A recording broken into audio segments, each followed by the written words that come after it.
ہمیں چاہیے کہ 12 ربیع الاول کو اور اس کے علاوہ بھی پیر کے دن کو روزہ رکھنے کی کوشش کریں۔ حضور ہر پیر کو روزہ رکھتے تھے، تو پوچھا گیا حضور آپ ہر پیر کو روزہ رکھتے ہیں؟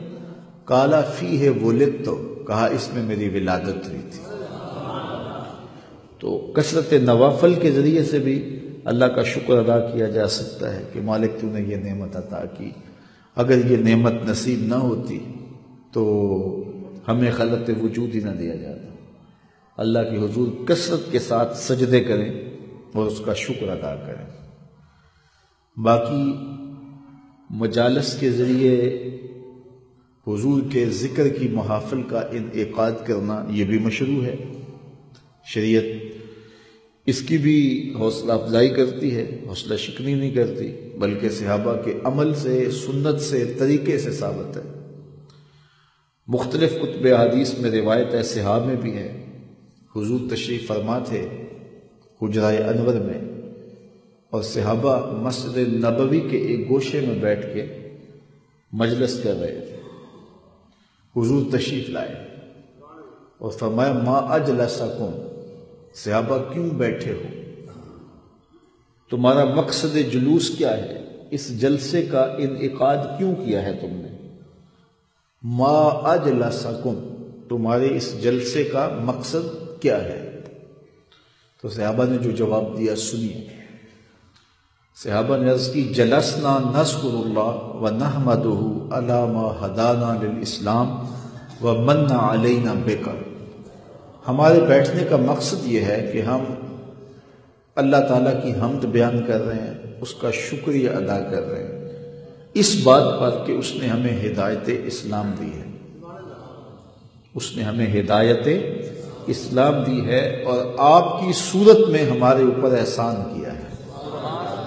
وَمَنَّ عَلَيْنَا بِكَ، آپ کی صورت میں ہمارے اوپر احسان کیا ہے۔ حضرت حسان بن ثابت رضی اللہ تعالی عنہ کی الگ سے بولی سننا چاہو تو ان کے لفظ یہ ہیں مَنَّ عَلَيْنَا رَبُّنَا أَن بَعَثَ فِينَا مُحَمَّدًا صلی اللہ علیہ وسلم، ہمارے رب نے ہمارے اوپر احسان کیا ہے کہ ہمیں حضور عطا کر دی۔ اور اگر اس کا منظوم ترجمہ چاہو تو وہ یہ ہے فضل رب العلا، اور کیا چاہیے، مل گئے مصطفیٰ، اور کیا چاہیے۔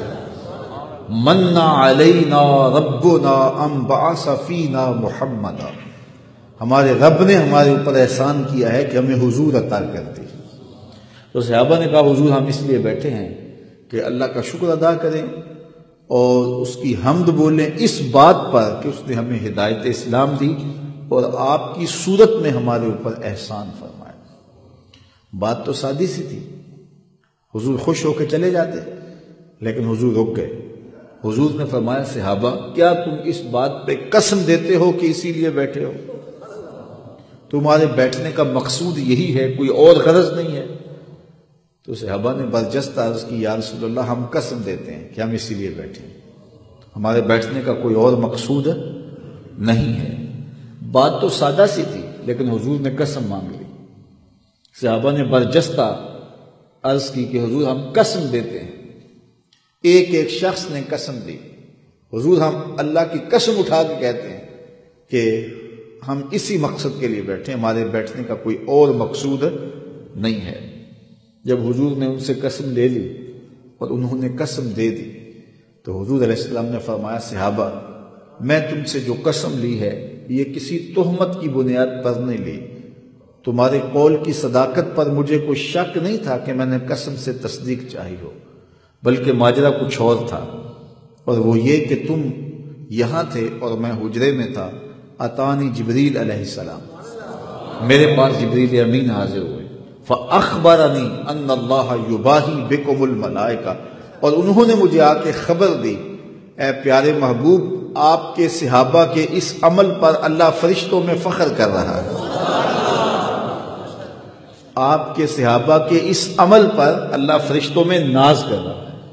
عمل کون سا ہے؟ صحابہ مل بیٹھ کر کے اللہ کا شکر ادا کر رہے ہیں اس بات پر کہ ہمیں اسلام ملا اور حضور ملے۔